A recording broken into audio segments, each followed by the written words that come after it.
अस्सलामुअलैकुम वरहमतुल्लाहि वबरकातुहू। उम्मीद करता हूँ कि आप सभी हज़रात खैर व आफ़ियत से होंगे। मैं एक वज़ीफ़े को लेकर आपकी खिदमत में हाज़िर हुआ हूँ। ये मेरी उन बहनों के लिए है या फिर मेरे उन भाइयों के लिए है जिनके घर पूरी तरीके से टूट चुके हैं। यानी कि घरों के अंदर अक्सर ये मामलात होते हैं कि घर के अंदर जब झगड़ा होता है तो इसके अंदर सबसे ज़्यादा फ़ायदा बाहर के लोग उठाते हैं। यानी कि दोनों के बीच में दरार डालना, इसको अलग बात करना, उसको अलग बात करना और दोनों को अलग कर देना। या फिर मामलात कभी कभार ऐसे हो जाते हैं कि एक बहन है और उसका जो शौहर है वो किसी लड़की के नात को लग जाता है, किसी लड़की के बहकावे में आ जाता है या किसी औरत के नात को लग जाता है, उसके बहकावे में आ जाता है। फिर वो औरत कोई जादू करके या टोना करके या किसी के पास से कुछ करवा के उसको अपनी बीवी से दूर कर देती है। या फिर कोई ऐसा आदमी होता है जो कुछ करवा कर उसको क्या करना होता है कि इस लड़की का घर बर्बाद करना होता है। तो फिर वो ऐसी कोशिशें करता है कि कोई जादू कराकर या टोना कराकर इन दोनों को अलग कराने की कोशिश करता है। और उसकी वजह से मामलात ऐसे हो जाते हैं कि घर के अंदर अक्सर झगड़े शुरू हो जाते हैं। आपस में एक दूसरे की पटती नहीं है, ये अलग कहता है, वो अलग कहती है, यहाँ तक कि एक दूसरे से नफ़रत होना शुरू हो जाती है।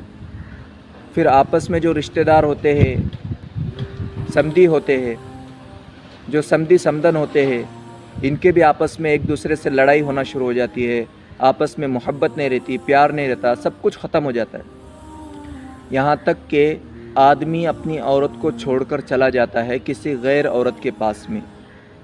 और कभी कभार औरत भी आदमी को छोड़कर चली जाती है हमेशा के लिए अपने माँ बाप के पास में। यानी कि इनके बीच में तोड़ कराया हुआ है। और अगर हम ये जानते हैं कि ये किसने कराया हुआ है, ये लोग हैं, कुछ औरतें होती है, कोई आदमी होते हैं जो इस तरीके से काम करते हैं कि लोगों के पास जाते हैं, जादू टोना करते हैं, ये सब कुछ करते हैं। और हमें शक है कि कुछ लोगों पर हमको शक है कि ये लोगों ने इस अमल को अंजाम दिया है और इन्होंने हमारे घर में आग लगाई है और यही चाहते थे कि हमारा घर न बसे। इसलिए अब ये अमल करना है, ये अमल करेंगे इंशाअल्लाह। अगर आपको आपके शौहर ने छोड़ दिया है, वो आपकी तरफ देखना भी बर्दाश्त नहीं कर रहा है, यानी कि वो बिल्कुल आपकी तरफ देखने के लिए भी तैयार नहीं है, ना आपके पास आने के लिए तैयार है, ना आपको अपने घर पे ले जाने के लिए तैयार है। या फिर आपकी बीवी जो आपको छोड़कर चले गई और आपके दिल में उसके लिए बेइंतहा नफ़रत भर गई है और वो आपके पास आने के लिए भी तैयार नहीं है, तो उसके लिए एक वज़ीफ़ा नोट कर ले। ये वज़ीफ़ा हम करेंगे इंशाअल्लाह। अल्लाह की ज़ात से उम्मीद है अल्लाह रब्बुल इज़्ज़त ये जितने भी आसरात हैं इन सब को इंशाअल्लाह अल्लाह रब्बुल इज़्ज़त ख़त्म फरमा देंगे। ये अल्लाह के नाम का वज़ीफ़ा है, या जामिउ या वदूदु। इसको इशा की नमाज़ के बाद आपको 111 मरतबा पढ़ना है। इशा की नमाज़ के बाद 111 मरतबा या जामिउ या वदूदु।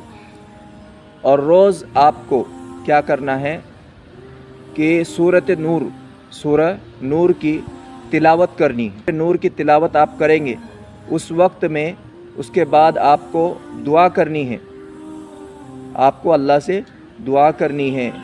और दुआ करने के बाद उस शख्स का तसव्वुर करना है जिन लोगों पर आपको शक है, या फिर आपको किसी पर शक नहीं है तो अल्लाह रब्बुल इज़्ज़त से ये दुआ मांगनी है कि अल्लाह रब्बुल इज़्ज़त अगर किसी ने कुछ हमारे बीच में करवाया हो तो अल्लाह रब्बुल इज़्ज़त आप आफ़ियत का मामला करें और अल्लाह रब्बुल इज़्ज़त ये सारे आसरात को हम पर से ख़त्म फरमा दे और हमारे मियाँ बीवी के अंदर बेइंतहा मोहब्बत पैदा फरमा दे।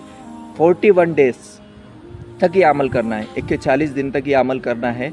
जब आप ये अमल करेंगे इंशाअल्लाह अल्लाह रब्बुल इज़्ज़त आपके बीच की सारी रंजिशों को अल्लाह रब्बुल इज़्ज़त ख़त्म फरमा देंगे और अल्लाह ताला हर जोड़े को इससे मिला देंगे।